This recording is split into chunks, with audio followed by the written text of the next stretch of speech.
হ্যাঁ টিচার বলুন। হ্যাঁ, আজকাল আপনার ছেলে বড্ড বেশি দুষ্টামি করছে, আগে তো এমন ছিল না। তাই আমি ভাবছি, আগে তো আমার ছেলে এরকম ছিল না। স্কুলে এসে আসলে করেটা কি? আপনারা কি স্কুলে কিছু শেখান না নাকি ওকে? আরে না, ওই স্কুলের জন্য এমন হচ্ছে না, বাড়ির পরিবেশের জন্য এমন হচ্ছে। ঠিক আছে তাহলে ওকে স্কুলে রেখে দিন। এমনিতেও আমরা ওর জ্বালায় বড্ড অতিষ্ঠ হয়ে গেছি। আরে, আমি এখানে আপনাকে ডেকেছি আপনার ছেলের নামে কমপ্লেন করবো বলে, আর আপনি এসে আমার কাছে আপনার ছেলের নামে কমপ্লেন করছেন।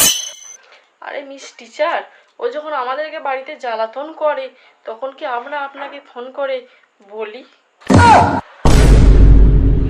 আরে, এ তো মহা মুশকিল। তাহলে আপনি কেন আমাদের কাছে বারবার কমপ্লেন করছেন? गजब बेइज्जती है। আরে কারণ ওটা আপনার সন্তান। ও আচ্ছা, শুধু আমাদেরই সন্তান, আপনাদের স্কুলের সন্তান নয়?